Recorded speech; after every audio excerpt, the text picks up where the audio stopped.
let me see if we can do something incredibly quickly, but that it may work for you. Please raise your hand if you live in the house where you were born. Nobody. In the neighborhood where you were born. 2. In the same city where you were born. Well, then welcome everybody. You are all immigrants. People move. People move for better jobs, for better neighborhoods, for better education, for better everything. What I was going to do, first of all, was talk a little bit about what causes immigration. And of course my focus would be specifically Mexico and then Central South America. And more concretely Mexico. I come out of the March 10th movement in Chicago, which is the movement that organized the mega marches on the spring of 2006. And so my point of reference will be from there. And within the movement, and when we had debates with other people on immigration, some people were saying, look, you know, immigration is not a big issue. Immigration is a natural phenomenon. I mean, throughout the ages, you know, people move around. You know, why are you making such a big deal? People have moved, you know, from one place to another in the past. You know, so what's the big deal? And I think that the big difference that we're looking at is that it's true that when you have the movement of people, when they have a choice to move, you have the natural phenomenon. You know, when you make a conscious decision to go from where you live, where you have all your support systems, and move somewhere else, you know, yeah, okay, that's a decision that people are making. The difference here is we're talking about forced migration. You know, and I think that's the big difference. That's what we kept telling them. Because, you know, it's not that people in Mexico, Central South America, one day, you know, they get up in the morning, 70 degrees outside, you know, birds singing, beautiful day, and they say, you know what, I want to go to the United States today. You know, I want to take off, either take my family or just take off and look for a job. No, that doesn't happen. You know, the economic forces that are creating certain conditions in Mexico and Central and South America are the ones that are forcing people to abandon, you know, their homes, you know, to leave all the support systems that they have, friends, family, you know, and that's a very difficult decision, but it's because they are being forced to do that. So and that's, you know, that's what we kept telling these people that were arguing with us about immigration. Says, you know, that's the issue here. The issue is that it's not a choice that people are making. You know, this is forced migration. You know, this is, and of course, sometimes it's because of war, sometimes it's because of persecution. But in this case, these are economic exiles. You know, I mean, they are being forced to leave their homes and to look for employment elsewhere. Now, I think that if we look at the migration of Latinos into the United States in the last 10, 15 years, we can directly link it to NAFTA. Before there was like, yeah, and people came, but the numbers were less, and people came and they responded to certain needs, labor needs in the United States. But when NAFTA came, you know, then there was a rearrangement, you know, of the economic forces that began to force even a shift within the country, you know, from country to city. When people couldn't farm anymore, they began to move to the cities. The cities were not really generating the amount of employment that was needed to accommodate a shift from country to city. So the next link, the next jump was coming to the United States. So, you know, that's a kind of shift that NAFTA begins to create, and we see it in the 90s. It was after the amnesty program that we had in the middle 80s, 86, 87. there was I think it was almost like a vacuum that was created in the labor force, because a lot of the people that were here undocumented suddenly became legal, and then they were able to get better jobs. They were able to organize into the unions, and they became much more stable. They began to travel back and forth without any difficulty. And then there was a kind of a vacuum, in terms of the labor pool. And I think that that's when the people that were being displaced in Mexico began to come over and fill those low-paying jobs. So that's what we begin to get in the 90s. I don't know if you read in the last year when Mexico decided to lift all the barriers to the export of corn, for example, into Mexico. I mean, that really just created havoc in Mexico. I mean, the farmers can no longer sell their corn. The kind of grain that is going into Mexico is cheaper. We don't even know what kind of grain is going over there. Now we're looking at the fact that it's engineered, that type of thing. So it's all kinds of things going on. But the result is that we're getting a lot more people coming into the United States.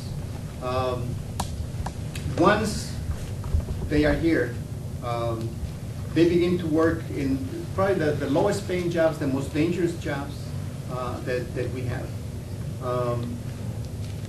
Exploitation of the workers is then begins to take place, because it's not just the big corporations, but even smaller corporations begin to hire people at very low jobs, sometimes not even minimum wage. So that kind of exploitation happens. I think that people begin to work in the service industry, landscaping, and especially in the service industry, let's say the restaurant industry. A lot of people work 12 hours a day, 6 days a week, sometimes even 7 days a week, and then they have problems collecting. Not just collecting their 40 hours a week. I mean, the overtime. There's no such thing as overtime. And sometimes they have problems even collecting those extra 20 hours that they work a week. So that's the kind of exploitation that begins to happen, because it's a low-paying job.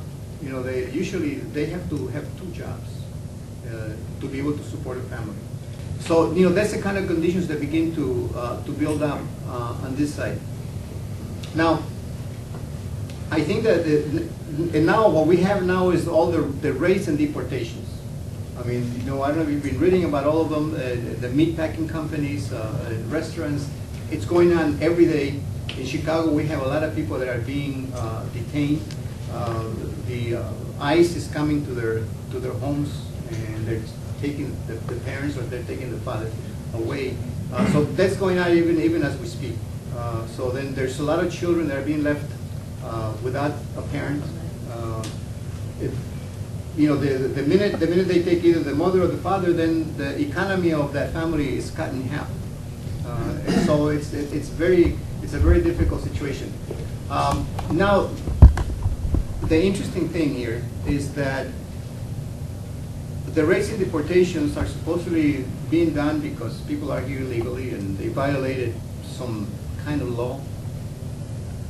But it's interesting that we, as a government, were accomplices, really, in them coming into the United States to work, because they were feeling a need. So we really were part of the problem. And now all of a sudden we're trying to fix the problem by just simply deporting them. Of course, ICE is never going to deport 12 million undocumented workers, but they are creating an imbalance, in the Latino community. The families are really living under state of siege.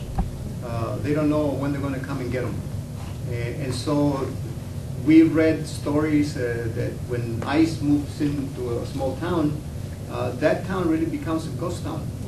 Because and businessmen that were making good money with the immigrant community suddenly are broke. So that's creating an imbalance in the life of many people. But again, I think that we were part of that part of the problem. we created that problem. We allow them to cross the border. Even now, and I call it, it's sort of like a revolving door, in terms of the labor pool. We are deporting people, but we know that there's fresh workers coming in, probably even younger. So there's no such thing as using the race and deportations to solve a problem. That's not even the case. I think that in some points, some of the organizers are saying that the race and deportations are being used against groups of immigrant workers that are beginning to organize in the workplace. Once they begin to contact the unions, once they begin to get the cards signed, to have an election, then suddenly ICE appears, and they really disrupt the organizing of the workers in these factories. So, and these are organizers that are saying this is happening. That's the kind of situation that is being created in the Latino community all around the nation. I think I saw someone from Arizona here. Arizona is really a state that is living under siege today. And I think more than any other place. Illinois, even though we are feeling the brunt of this race and deportation, we're not that bad off. I mean, because when we demonstrate in front of ICE, when there's a raid, usually we're able to get people out without bans, and the ICE responds to the kind of pressure in Illinois. But you go elsewhere, and that doesn't happen. It's not happening. In Arizona, it's not happening.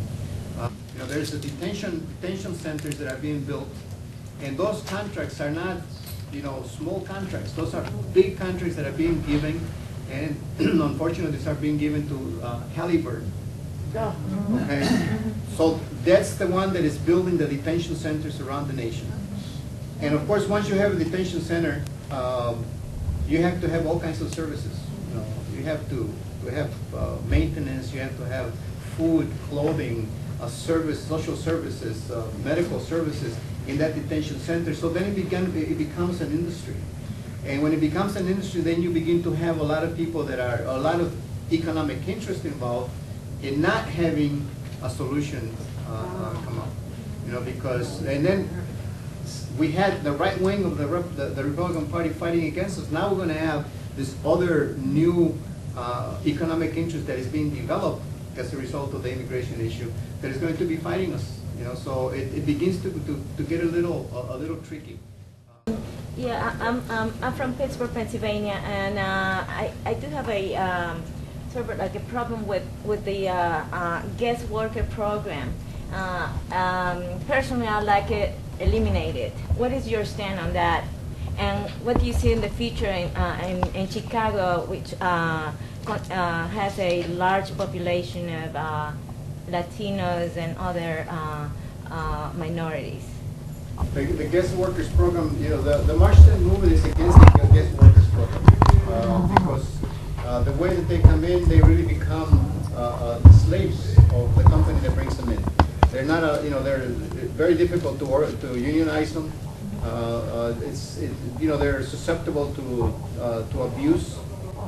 So the Marxist movement has been against the guest workers program. I don't know if Jorge would want to add a little bit to that, to the guest workers program idea. Sure.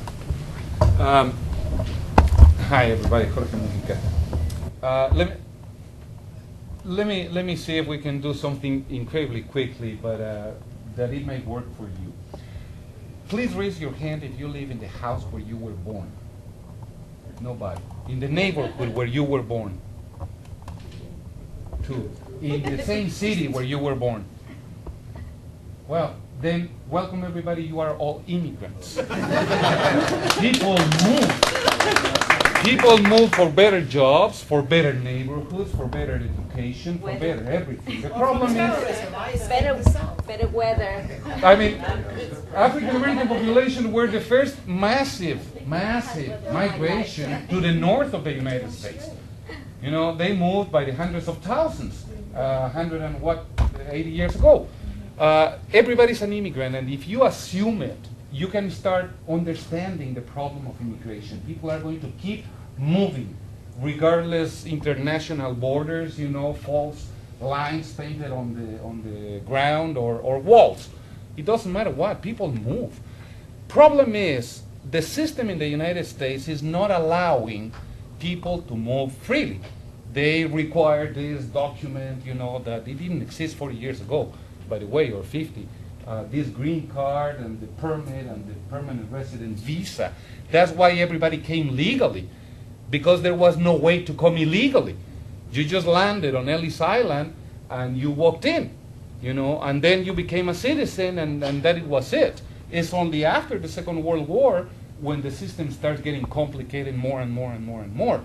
And the problem today is that the United States economy, despite, you know, today's fall down again of the economy and the trade market, the U.S. economy has been producing a lot of jobs, and the United States has not been producing a lot of workers.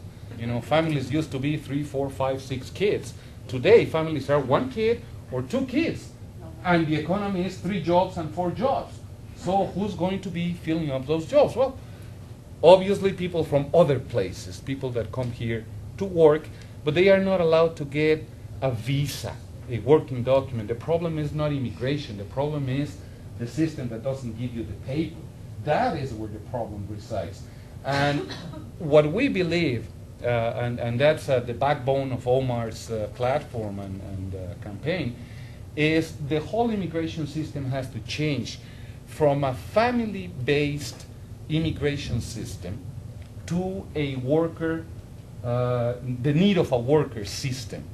So what we need is a labor law that provides for immigrant workers to come here legally to fill those jobs, and forget about the jobs Americans don't want, because I mean, if a doctor were, you know, earning minimum wage, nobody in the United States would like to be a doctor. So jobs that need somebody from the outside because there's nobody in the inside to fill that job, whether it's $250,000 a year or if it's minimum wage. What we need is to say how many workers the United States needs, and therefore let's issue that many visas. And we will fight later for what countries are those people coming from, because of course the current proposals are everybody who's white, you know, but please don't start bringing Africans and Latin Americans, you know.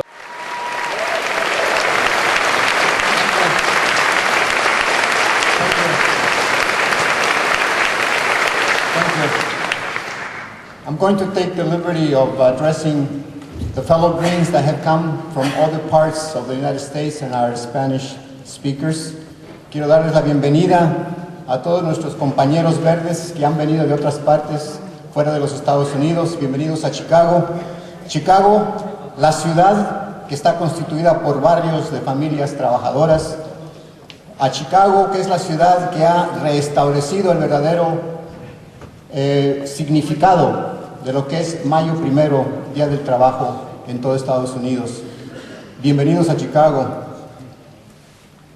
Welcome to Chicago, the city of immigrant working class neighborhoods.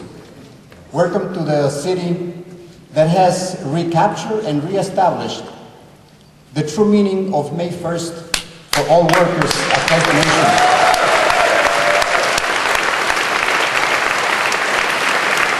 Welcome to the city where citizen participation in electoral politics is highly encouraged by urging them to vote early and vote often on election day.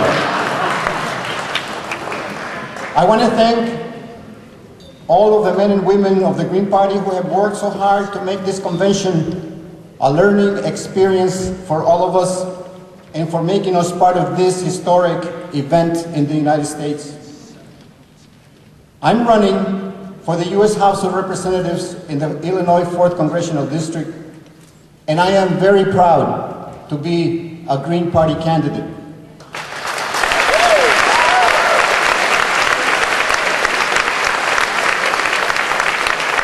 And just to partially quote one of our newest politicians from Chicago, for the first time in my adult life, I'm very proud of the Green Party.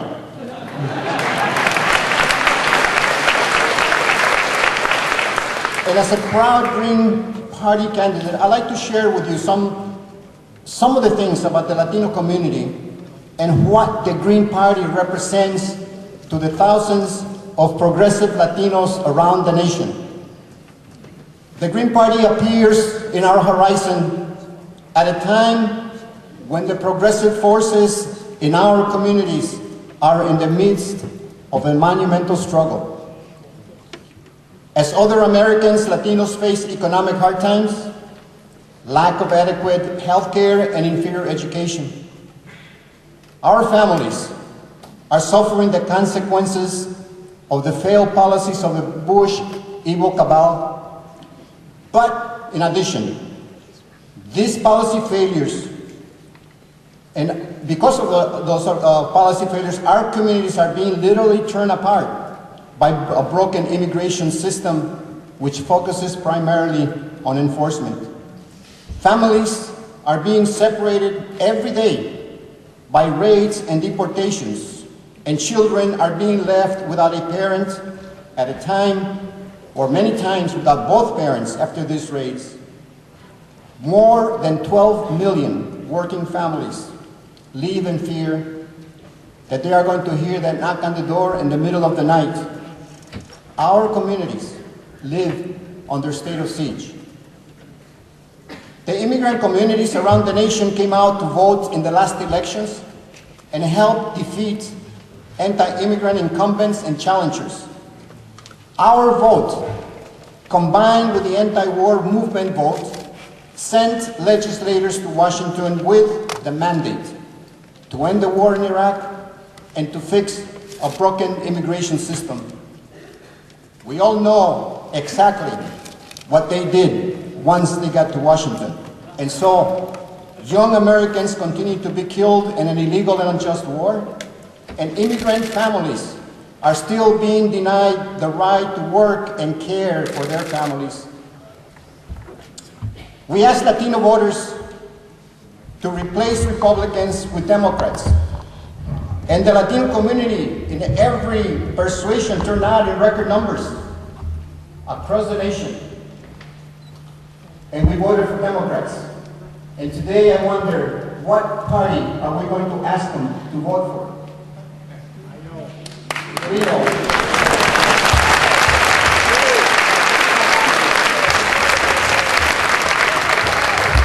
Our nation is at a crossroads. The path of history divides before our very eyes, and it challenges us to either take the narrow road, the road that can lead us to self-determination, or to take the road populated by draconian laws, neo-colonialism, and a disrespect for the Constitution of the United States. Our choices are clear. Become participants in the process that offers real change, or accept the role of subjects of the empire.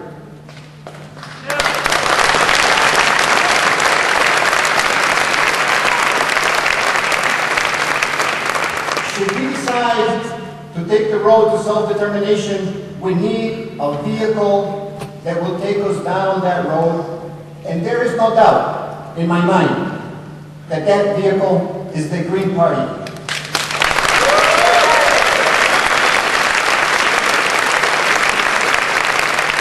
This is what the Green Party represents to our communities. A party that stands for self-determination, and a party which embodies the principles of the Constitution of the United States of America. A party that guarantees a prosperous future for all. The Green Party is definitely the party of the future. But not all Latinos will welcome the Green Party. We are going to stumble upon many Latinos who will reject the Green Party simply because they join a political party in search of privileges. A better job, to be elected to a political position, maybe even get some consultant and patronage contracts. This type of mercenary political activist, once he insists inside, he closes the door for others who are sincerely wanting to participate in the electoral process. Their interest is not to build a party that represents the people, but a party that provides them with access to insider advantages and privilege. And we see that as the present status of the corruption in both parties, the Democratic and the Republican.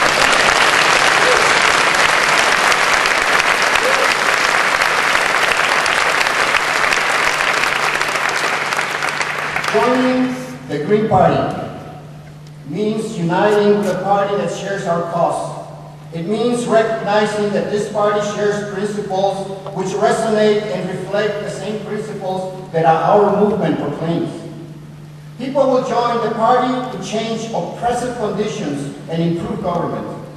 They will look for the benefits to the many and not just benefits for the few.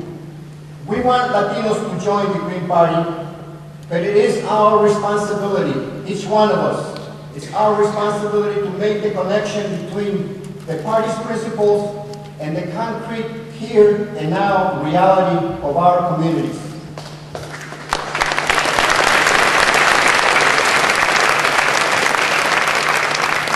The Green Party faces, and we all as Green Party members, we face a big challenge if we are to reach the Latino communities across the nation.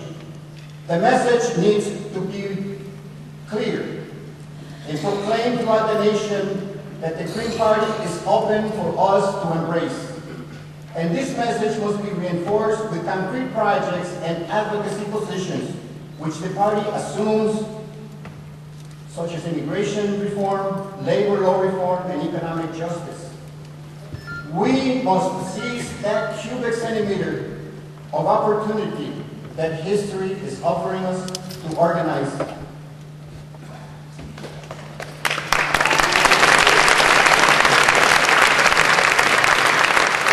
We need to communicate with clarity and in a loud voice that the Green Party advocates for community survival programs, works for the defense of the unorganized, the underground economy worker, and that it defend millions of the undocumented families living under the state of siege.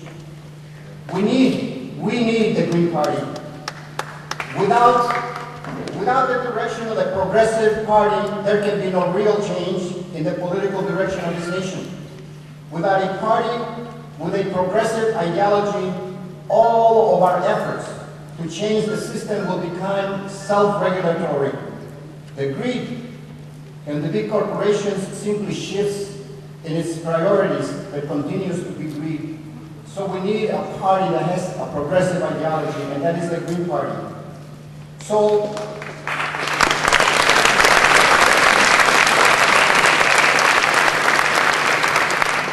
fellow Greens, I bring a request from the March 10th movement, the Chicago grassroots movement that initiated the string of pro-immigrant mega marches across the nation in the spring of 2006. The message is, become our party. Become involved in the daily praxis of our communities. Help in the struggle to keep our immigrant families united.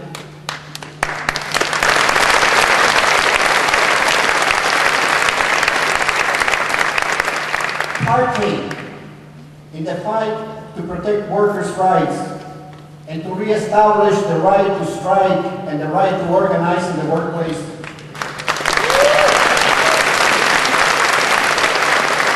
Stand next to us when we protest police brutality and the violation of our civil rights and human rights.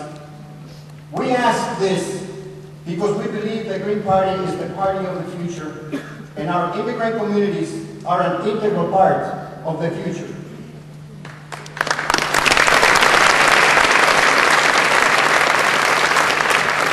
We are about to make history. We are about to nominate our presidential candidate. I, as a Latino, I'm very proud to be a witness to this historical event. And I believe that, my fellow Greens, is going to be the very first step that we take together into the future. So I say, ever onward to victory.